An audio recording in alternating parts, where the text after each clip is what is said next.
আমাদের কুরবানি ইব্রাহিম আলাইহিস সালামের কুরবানি, যদিও কুরবানি প্রথা আদম আলাইহিস সালাম থেকেই চালু রয়েছে। আদম আলাইহিস সালামের এক ছেলে এক মেয়ে একসাথে জন্মগ্রহণ করত। আগের ছেলে পরের মেয়ে, পরের ছেলে আগের মেয়ে, এভাবে তিনি বিবাহ দিতেন। কাবিলের সাথে জন্ম নিয়েছিল ইকলিমা, আর হাবিলের সাথে জন্ম নিয়েছিল লিওয়াজা। ইকলিমা দেখতে বেশি সুন্দরী ছিল লিওয়াজার চেয়ে। সময় আসলে আদম আলাইহিস সালাম তার নীতি অনুযায়ী বিবাহের প্রস্তাব পেশ করলেন। কাবিল তা প্রত্যাখ্যান করল। কাবিল বলল, আমার সাথে যে মেয়ে জন্ম নিয়েছে আমি তাকে বিবাহ করতে ইচ্ছুক। আদম আলাইহিস সালাম পরিস্থিতি দেখে তাদেরকে কুরবানি পেশ করতে বললেন। তিনি বললেন, তোমরা কুরবানি পেশ করো, যার কুরবানি কবুল হবে সেই ইকলিমাকে বিবাহ করবে। পিতার পরামর্শে যেহেতু কাবিল জমি চাষ করত, মর্মে কিছু গম কুরবানি হিসেবে পেশ করল, আর ছাগল মেষ পালন করত কাবিল, মর্মে একটি দুম্বা কুরবানি হিসেবে পেশ করল। সে সময় আকাশ থেকে আগুন এসে কুরবানি জ্বলে যেত। যার জ্বলে যেত তার কুরবানি কবুল হয়েছে বলে প্রমাণিত হতো। বিষয়টি এখন হলে বোঝা যেত কার কুরবানি কবুল হচ্ছে আর হচ্ছে না। আল্লাহ তাআলা দয়া করে গোশত খাওয়ার সুযোগ দেওয়ায় মানুষ অবৈধ পয়সা দিয়ে কুরবানিতে প্রস্তুতি নিচ্ছে। সম্মানিত দিনী ভাই, আকাশ থেকে আগুন এসে হাবিলের কুরবানি জ্বলে গেল, কাবিলের গমগুলি থেকে গেল। এতে কাবিল ক্ষিপ্ত হয়ে গেল। এ কথায় আল্লাহ তাআলা বলেন, অতলু নাবা ইবনা আদামা ইদ কাররাবা কুরবানান। মুহাম্মদ সাল্লাল্লাহু আলাইহি সাল্লাম আপনি আদমের দুই ছেলের কাহিনী পড়ে দেখুন। যখন দুইজনের একজনের কুরবানি কবুল করা হয়েছিল, অপরজনের কুরবানি কবুল হয়নি। সামাজিকভাবে অপমান ঠেকাতে গিয়ে কাবিল হাবিলকে বলল, হাবিল, আমি তোমাকে হত্যা করব। কাবিল বলল, তুমি হত্যা করো, আমি তোমাকে হত্যা করব না। এই কথা হাবিল কাবিলকে বলল। রাসূল সাল্লাল্লাহু আলাইহি সাল্লাম পরিস্থিতি আলোচনা করতে গিয়ে বলেন, যখন জনগণের অবস্থা এমন হবে যে সমাজে কেউ হুঁশিয়ার মানুষ থাকবে না, সবাই হবে আগাছা, মারামারি হইচই বেড়ে যাবে, সেদিন বাড়িতে থাকা ভালো হবে বাইরে যাওয়ার চেয়ে। তখন সাহাবীগণ বললেন, আল্লাহর নবী, মারামারি বেড়ে গেলে বাড়িতে থাকি, তবুও যদি কেউ মারতে আসে তাহলে কি করব? তখন আল্লাহ রাসূল বললেন, তুমি আদমের দুই ছেলের ভালোটার মতো হবা। কাবিল বলল, হাবিল, আমি তোকে হত্যা করব। তো হাবিল বলল, তুমি হত্যা করো, আমি হত্যা করব না। পরিস্থিতি জটিল হলে মানুষকে আদম আলাইহিস সালামের দুই ছেলের ভালোটার মতো হওয়ার জন্য রাসূল সাল্লাল্লাহু আলাইহি সাল্লাম বলেন। আজ থেকে নিয়ে প্রায় ৫৫০০ বছর পূর্বে ইরাকের ব্যাবিলন শহরে উর নামক গ্রামে ইব্রাহিম আলাইহিস সালাম জন্মগ্রহণ করেন। ইব্রাহিম আলাইহিস সালাম যে কোরবানি করেছিলেন সেই কোরবানি আমাদের কোরবানি। ইব্রাহিম আলাইহিস সালাম তার স্ত্রী সারাকে সাথে নিয়ে এক এলাকা দিয়ে পার হচ্ছিলেন। সে এলাকায় স্বামী স্ত্রী পার হতে পারে না।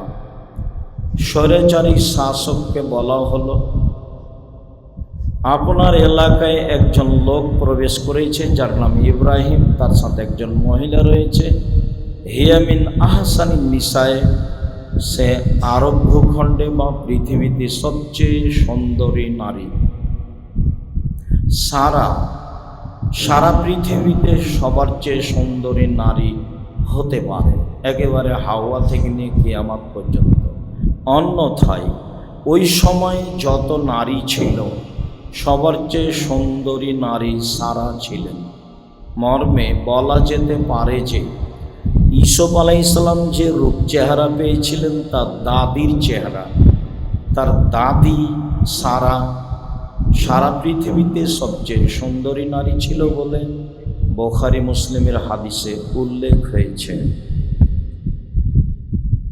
স্বৈরাচারী শাসক তার কাছে লোক পাঠালো। ইব্রাহিম আলাইহিসসালাম বললেন, সারা দেখো, আমাকে যখন বলেছে তোমার সাথেকে, তখন আমি বলেছি এটা আমার বোন। ফালা তুকাদ্দিবি বিহাদিসি, তুমি যেন আমার কথাকে মিথ্যা প্রমাণ করো না। তোমাকে যদি বলে এইটাকে, তুমি বলিও এটা আমার ভাই। সারা মনে রেখো, আল্লাহে ইন আলাল আরজে মুমিন গায়রি ওয়া গায়রু, আমি আর তুমি ব্যতীত মাটির উপরে আর কোনো মুসলমান নেই। মর্মে আমরা দুইজন ভাই বোন বটে। ইব্রাহিম আলাইহিসসালাম চেষ্টা করলেন স্বৈরাচারী শাসকের হাত থেকে নিজেকে স্ত্রীকে রক্ষা করা, সম্ভব হলো না। তিনি নিরুপায় হয়ে স্ত্রীকে তার কাছে পাঠিয়ে দিলেন। সারা তার ঘরে ঢুকতেই স্বৈরাচারী শাসক দাঁড়ালো, তার গায়ে হাত লাগাবে। মর্মে সারা বললেন, থামেন, আগে অজু হবে, 2 রাকাত সালাত হবে, তারপরে কোনো কথা। অজু করে 2 রাকাত সালাত আদায় করে সারা বললেন, আল্লাহুম্মা ইন কুনতু আমানতু বিকা ওয়া বিরাসূলিকা ওয়া হাসানতু ফারজি ইল্লা লা যাওজি, হে আল্লাহ, আমি যদি তোমাকে আল্লাহ বলে বিশ্বাস করে থাকি আর তোমার নবী ইব্রাহিমকে নবী বলে বিশ্বাস করে থাকি, আর আমার জিন্দগিতে কখনো আমার লজ্জাস্থান আমার স্বামী ছাড়া অন্য কাউকে ব্যবহার করতে না দিয়ে থাকি, ফালা তুসাল্লিত আলায়াল কাফেরা, তাহলে তুমি এই নির্জন ঘরে কাফেরকে আমার উপরে জয় করো না। কথা শেষ হতে না হতেই স্বৈরাচারী শাসক অজ্ঞান হয়ে মাটিতে পড়ে গেল। সারা আল্লাহকে বললেন, আল্লাহ, এ যদি মারা যায় তাহলে আমরা দোষী সাব্যস্ত হব, আমরা আটকা পড়ে যাব, তুমি একে রক্ষা করো। বর্ণনার বিবরণে বোঝা যায় স্বৈরাচারী শাসক বলল, সারা তুমি একটু দোয়া করো আল্লাহর কাছে, আমি বেঁচে গেলে তোমার সাথে অন্যায় করব না। ঘটনা বারংবার 3 বার হলো। দোয়ার ভিত্তিতে ভালো হয়, আবারও অন্যায় করতে যায়। শেষ পর্যায়ে স্বৈরাচারী শাসক বলল, এই তোমরা কে আছো? তোমরা তো আমার নিকটে শয়তানকে পাঠিয়েছ, নিয়ে যাও একে, এর সাথে একটা কাজের মেয়ে হাজেরাকে দিয়ে দাও। মনে রাখবেন, জীবনে উপকার করলে আপনার কেউ ক্ষতি করবে, আপনি যার উপকার করবেন এটাই ঠিক। ক্ষতি স্বীকার করে মানুষের উপকার করতে হবে, এটাও ঠিক। 3 বার দোয়া করে যাকে বিপদ থেকে রক্ষা করলেন, সেই লোকই বলছে, এই কে আছো? তোমরা তো আমার কাছে শয়তানকে পাঠিয়েছ।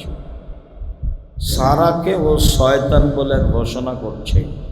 যার দুয়াই 3 বার বিপদ থেকে রক্ষা পায় তাকেই শয়তান বলে। মনে রাখতে হবে, এটা পৃথিবীর স্বাভাবিক গতি। আপনি উপকার করলে সে ক্ষতি করবে, এটাই স্বাভাবিক হতে পারে, যা আপনি দেখে আসছেন। সম্মানিত দিনী ভাই, বলছিলাম সারা কাজের মেয়ে হাজেরাকে সাথে নিয়ে চললেন স্বামীর কাছে। স্বামীকে বললেন, আল্লাহ স্বৈরাচারী শাসককে সফল করেনি, সে আমাদের একটা কাজের মেয়ে যে দিয়েছে, তার নাম হাজেরা। ইব্রাহিম আলাইহিসসালাম স্ত্রী সারা ও কাজের মেয়ে হাজেরাকে নিয়ে চললেন।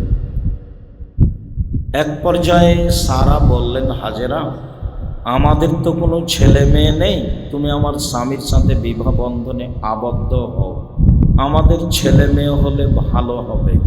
হাজেরা বললেন, দেখেন, যা আছি ভালো আছি, বিবাহ হলে ভালোবাসায় ফাটাল ফাটবে, যা আমি চাই না। একাধিকবার বলার পরে বিবাহ হয়েই গেল। সময়ের গতিতে ইসমাইল আলাইহিস সালাম জন্ম নিলেন। যা হওয়ার তাই হলো, দ্বন্দ্ব দেখা দিল। ইব্রাহিম আলাইহিস সালাম তার স্ত্রী হাজেরাকে সাথে নিয়ে, দুধের বাচ্চা ইসমাইলকে সাথে নিয়ে চললেন বনেবাস স্বরূপ কাবা ঘরের পাশে। ফাওয়াজাহু মাইন্দা দাওহাতা ফাওকা জামজামা, তিনি তার স্ত্রী হাজেরা ও দুধের বাচ্চা ইসমাইলকে জমজম কূপের উপর কাবা ঘরের পাশে গাছের নিচে রেখে উল্টা ঘুরে যেতে লাগলেন। পিছনে পিছনে স্ত্রী হাজেরা হাঁটতে লাগলেন আর বলতে লাগলেন, ইব্রাহিম আইনা তাজহাব, আইনা তাজহাব ইব্রাহিম, ইব্রাহিম আপনি কোথায় যাচ্ছেন? আপনি এমন একটা উপত্যকায় ছেড়ে যাচ্ছেন যেখানে মানুষ তো নেই, ঘাস পাতাও নেই, আপনি আমাকে কিছু বলবেন না? বলেন কিছু। বারবার বলছেন ওয়ালা ইয়ালতাফিতু ইলাইহা, কিন্তু ইব্রাহিম আলাইহিস সালাম স্ত্রীর দিকে ঘুরে দেখছেন না। ওপর থেকে এটা আদেশ আছে। ইব্রাহিম আলাইহিস সালাম তার স্ত্রীকে ভালোবাসতেন না, ঘটনা তা নয়। 90 বছর বয়সে একটি সন্তান পেয়েছেন, সেই বাচ্চা এবং সেই স্ত্রীকে এইভাবে রেখে আসবেন তা হতে পারে না। বারবার যখন বলার পরেও ঘুরে দেখলেন না, তখন স্ত্রী নিরুপায় হয়ে বলছেন, আতাজাব বিইজনিল্লাহ, আপনি কি আল্লাহর অনুমতিতে যাচ্ছেন? ইব্রাহিম আলাইহিস সালাম বলেন, না, হ্যাঁ। এছাড়া তিনি আর কিছু বলেননি। তখন স্ত্রী হাজারা বলছেন, ঠিক আছে, ফালা ইউযায়্যিনাল্লাহু তাআলা, আল্লাহ তাহলে আমাদেরকে ধ্বংস করবেন না বলে তিনি ফিরে আসলেন। বাচ্চার পানির প্রয়োজন, কোথায় পানি পাওয়া যায়? পাশে পাহাড়, সাফা পাহাড়। উঠলেন, পথঘাট দেখা যায় না। নেমে মারোয়া পাহাড়ের দিকে গেলেন, উঠলেন, কোনো মানুষজন নেই। বারবার 7 বার ঘোরাঘুরি করলেন, যা হজের সাই হিসাবে উল্লেখ হয়েছে। নিরুপায় হয়ে ভাবছেন, বাচ্চা কি বেঁচে আছে না পিপাসায় মারা গেছে? দেখি। বাচ্চার কাছাকাছি হলে একটি শব্দ হলো, কি চান? শব্দের উত্তরে তিনি বললেন, পানি চাই। এতে জিবরাইল আলাইহিস সালাম পায়ের আঘাত দিয়ে একটি ঝর্ণা বের করলেন, সেটা হলো জমজম কূপ। বাচ্চার পায়ের আঘাতে জমজম কূপ নির্মাণ হয়েছে, কথাটি ঠিক নয়, মিথ্যা কথা। জিবরাইল আলাইহিস সালাম পায়ের আঘাত দিয়ে জমজম কূপ চালু করেছেন, এ কথাই ঠিক। জমজম মানে আটকানো, তিনি পানি আটকাতে লাগলেন। আব্দুল্লাহ ইবনে আব্বাস রাদিয়াল্লাহু তাআলা আনহু বলেন, রাসূল সাল্লাল্লাহু আলাইহি সাল্লাম বলেছেন, যদি হাজেরা পানি না আটকাতেন তাহলে সারা পৃথিবীর মানুষ জমজম পানি পান করতে পারত বলে রাসূল সাল্লাল্লাহু আলাইহি সাল্লাম বলেন। সম্মানিত দিনী ভাই ও বোন, চললেন ইব্রাহিম আলাইহিস সালাম একটু সামনে, সানিয়া পাহাড়। সানিয়া পাহাড়ে গিয়ে কাবা ঘরের দিকে মুখ করে বলছেন, আল্লাহুম্মা ইন্নী আসকানতু মিন যুররিয়াতি বিওয়াদিন গায়রি যারিন ইনদা বাইতিকাল মুহাররাম। ইব্রাহিম আলাইহিস সালাম বলছেন, হে আমার প্রতিপালক, আমি আমার পরিবারের কিছু অংশ তোমার কাবা ঘরের পাশে রেখে দিলাম, যেখানে মানুষজন তো নেই, ঘাস পাতাও নেই। তুমি যা বলেছ তাই আমি করলাম। একটু আগে স্ত্রী যা বললেন, পরে স্বামীও তাই বললেন। স্বামীও বললেন, তোমার আদেশে আমি আমার স্ত্রী ও দুধের বাচ্চাকে কাবা ঘরের পাশে রেখে দিলাম। তখন কাবা ঘর নির্মাণ হয়নি, তবে ইব্রাহিম সালাম জানেন যে এখানে কাবা ঘর হবে। তার বক্তব্যে কথাই বোঝা যায়, তিনি বলছেন, আল্লাহ, আমার পরিবারের কিছু অংশকে তোমার কাবা ঘরের পাশে রেখে দিলাম, যেখানে মানুষজন তো ঘাস পাতা তো নেই, মানুষজনও নেই। সম্মানিত দিনী ভাই বোন, বলছিলাম আমাদের কুরবানি ইব্রাহিম আলাইহিস সালামের কুরবানি, অবশ্যই এভাবে কুরবানি করার চেষ্টা করব। আল্লাহ আমাদের তৌফিক দান করুন। আল্লাহুম্মা আমিন। আল্লাহুম্মা সাল্লি আলাইহি, আল্লাহুম্মা বারিক আলাইহি।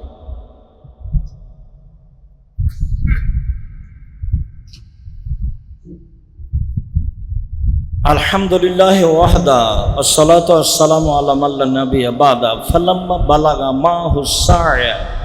যখন বাচ্চা দৌড়াদৌড়ি করতে পারে দেখতে ভালো লাগে, এই সময়ে আল্লাহ বলছেন ছেলেকে কুরবানি করতে হবে। ইব্রাহিম আলাইহিস সালাম বলছেন, বুনাইয়া ইন্নী আরাফিল মানামি আন্নী আযবাহুকা ফানজুর মাজা তারা। বৎস, আব্বু, আমি স্বপ্নে দেখছি আমি তোমাকে কুরবানি করছি, তোমার মতামত কি? ছেলে বলছে, আবাতি ফাল মা তোমারও সাদা যদি ইনশাআল্লাহ মিনাস সাবিরিন। আব্বা, আপনি যা স্বপ্নে দেখেছেন তা বাস্তবায়ন করুন, আপনি আমাকে ধৈর্যশীল পাবেন। ফাসলামা, বাপ বেটা একমত হয়ে গেলেন। অতাল্লাহুলিল জাবিন, ছেলেকে তিনি উপর করে সইয়ে দিলেন। বারবার ছুরি চালাচ্ছেন, আসলে তো আল্লাহ ছুরিকে আদেশ করেছেন, ছুরি কোনো কাজ করবে না। এক পর্যায়ে আল্লাহ তাআলা বলছেন, ইব্রাহিম কাদ সাদ্দাকতা রুইয়া, ইব্রাহিম তুমি তোমার স্বপ্নকে বাস্তবায়ন করেছো, তোমার ছেলেকে কুরবানি করতে হবে এই ঠেকা আমার বাঁধেনি।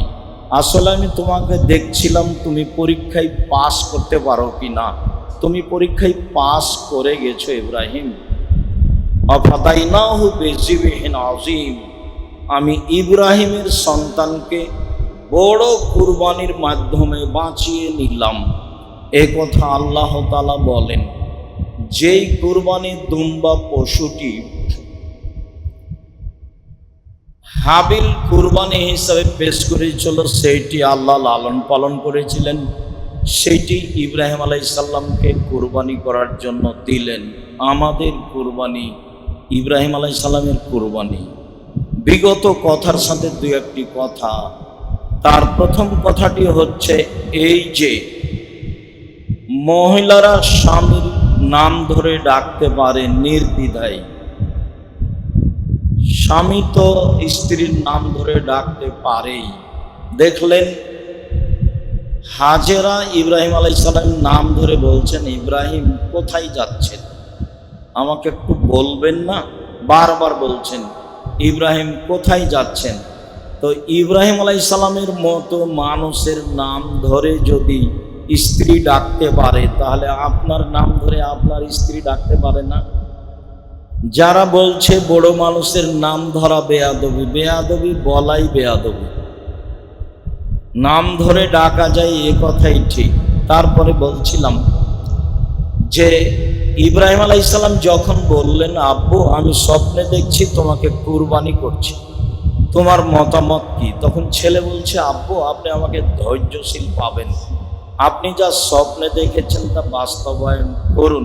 বাপ বেটা একমত, এখানে কোনো কথা নেই। ছুরির নিচে লোহা লাগানো হয়েছে তাই ছুরি কাজ করে না, কথা মিথ্যে। চোখে যেন দেখে ভালোবাসা না জন্মে, তাই ইব্রাহিম আলাইহিস সালাম চোখে কাপড় লাগিয়েছে, এগুলো সব ডাহা মিথ্যা কথা, ইতিহাস, এগুলো মানুষের বানানো। বাপ বেটা একমত, দেখে কুরবানি করতে হবে, এই কথাই ঠিক। আর আল্লাহ বলে দিয়েছেন ছুরিকে বাস তুমি কাটবা না, কিয়ামত পর্যন্ত ছুরি যদি আর ঘষতে থাকে ইব্রাহিম আলাইহিস সালাম কাজ হবে না, আল্লাহ বলে দিয়েছে। জড় বস্তু আল্লাহর কথা মানে, মানুষ মানে না, মানুষ নিমুখ হারাম আদম সন্তান সেটা ভিন্ন কথা। জড় বস্তু যে আল্লাহর কথা মানে তা দেখবেন, এই যে দেখেন ছুরি কাজ করে না। জড় বস্তু যে আল্লাহর কথা মানে তা দেখবেন, এই যে ইব্রাহিম আলাইহিস সালামকে আগুনে ফেলে দেওয়া হলো, আল্লাহ বলছেন আগুন কোন বর্তম সালামা, ঠান্ডা বাস শীতল হও, ইব্রাহিম জ্বলে যায় না যেন। এই যে আগুন কথা শুনে ঠান্ডা হয়ে গেছে। ওই যে এক লোক 99 লোককে হত্যা করার পরে জিজ্ঞাসা করলো বাঁচার পথ, তো বললো বাঁচার পথ আবার 99টার পরে না, তাহলে তাকে আর রেখে কি হবে? তাকে বললো 100টা বাঁচার পথ, ওই যে গ্রামে যাও। তো গ্রামে যাওয়ার সিদ্ধান্তে সময় শেষ, যাওয়ার চেষ্টাটা দেখালেন আল্লাহকে যে আমি তো খুঁজছিলাম পথ। তো 2 দল ফেরেশতা আসলো, মেপে দেখো কত দূর গেছে। আল্লাহ মাপতে লাগিয়ে গ্রামকে বলছে যে পিছে হটো, আর ওই গ্রামকে বলছে আগাও। এই যে পিছে হটে গেল, আগে বেড়ে গেল। জড় বস্তু আল্লাহর কথা মানে।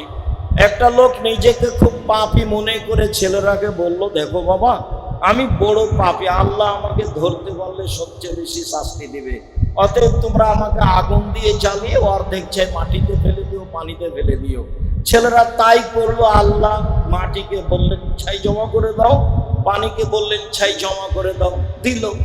তারপরে আল্লাহ বললেন কেন এটা করলে? বলে তোমার ভয়ে করেছি, তুমি ভালো জানো। ঠিক আছে, আমার ভয়ে করেছো, তোমাকে ক্ষমা করে দিলাম। সব বুখারী মুসলিমের হাদিস। দেখেন, জড় বস্তু আল্লাহর কথা মানে, ছুরির নিচে লোহা লাগাতে হবে কেন? আল্লাহ বলে দিয়েছেন কাটবো না, বাস। এ তো জড় বস্তু আল্লাহর কথা মানে। আদম সন্তান নিমেও তারা মারামারি করে, হইচই করে, পেশকামার করে, দাঙ্গা হাঙ্গামা করে, শয়তানি করে, জুয়াচুরি করে, দাগাবাজি করে, রাহাজানি করে, অন্যায় করে, অবিচার করে, জমি দখল করে, ক্ষমতা দেখায়, দলীয় দাপট দেখায়। এটাই তার জীবন। উল্টা পড়ে যাবে, জাহান্নামে যাবে, এই তো তার জীবন। সে তো বুঝতে পারছে না যে মরা কতটুকু, বেঁচে থাকা কতটুকু। পশু প্রাণীর মতো খায় হাগে, এটাই তার জীবন। অন্যায় করে, অবিচার করে, এটাই তার জীবন। সম্মানিত দিনী ভাই বোন, আমাদের কুরবানি ইব্রাহিম আলাইহিস সালামের কুরবানি। রাসূল সাল্লাল্লাহু আলাইহি ওয়াসাল্লাম বললেন মান কানা লাহু সাওয়ালা মিজাহি ফালা ইয়াকরাবান্না মুসাল্লানা।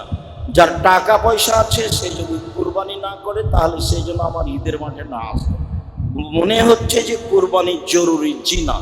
কুরবানি গুরুত্বপূর্ণ সুন্নাত, করলে বেশি নেকি, না করলে কোনো নেকি নাই। যেসব মাধ্যম দিয়ে জান্নাত কিনা যায়, যেসব মাধ্যম দিয়ে আল্লাহকে সন্তুষ্ট করা যায়, জান্নাত পাওয়া যায়, তার একটি বড় মাধ্যম হলো কুরবানি। রমজানের শেষ দশক বেশি দামি না যুলহিজ্জার প্রথম দশক বেশি দামি? তো বিদ্বানগণ বলতে চেয়েছেন যে যুলহিজ্জার প্রথম দশক বেশি দামি রমজানের শেষ দশকের চেয়ে। কেন? রমজানের শেষ দশকে আছে একটা জিনিস, লাইলাতুল কদর, আর যুলহিজ্জার প্রথম দশকে আছে তিনটে জিনিস। এক, কুরবানি; দুই, আরাফা; তিন, হজ। যার কারণে যুলহিজ্জার প্রথম দশকই বেশি ভালো রমজানের শেষ দশকের চেয়ে। এত দামি যে প্রথম দশক, সবচেয়ে প্রিয় ইবাদত আমি করব কি? আমি 1 নম্বরে করব 1 থেকে 9 পর্যন্ত রোজা, সিয়াম থাকবো। 2 নম্বরে দান, 3 নম্বরে তাসবিহ তাহলিল, 4 নম্বরে জিকির আজকার। এইগুলো কাজ করে প্রথম দশককে মূল্যায়ন করব। বলছিলাম কুরবানি। আনাস রাদিয়াল্লাহু তাআলা আনহু বলেন রাসূল সাল্লাল্লাহু আলাইহি ওয়াসাল্লাম একদা 2টি ভেড়া কুরবানি করলেন, সাদা কালো শিং কলা। নিজে হাতে করলেন, করার সময়তে বললেন বিসমিল্লাহ, আল্লাহু আকবার। আমি দেখলাম তিনি তাকে ফেলে দিয়ে চোয়ালের উপরে পা চাপিয়ে কুরবানি করেন। আয়েশা রাদিয়াল্লাহু তাআলা আনহা বলেন আমার রাসূল সাল্লাল্লাহু আলাইহি ওয়াসাল্লাম সাহান, রাসূল সাল্লাল্লাহু আলাইহি ওয়াসাল্লাম একটি কুরবানি কেনার জন্য বললেন, অফিরাতিন কাবশান, একটি ভেড়া কেনার জন্য বললেন। এতাও ফি সাওয়াদিন ওয়া ইয়াবরাকু ফি সাওয়াদিন ইয়ানজুরু ফি সাওয়াদিন। কালোতে হাঁটে, কালোতে খায়, কালোতে শয়। কেন তিনি বললেন কালোতে হাঁটে, কালোতে খায়, কালোতে শয়? এর রহস্য রাসূল সাল্লাল্লাহু আলাইহি ওয়াসাল্লাম কিছু বলেননি। তবে বিদ্বানগণ মনে করেন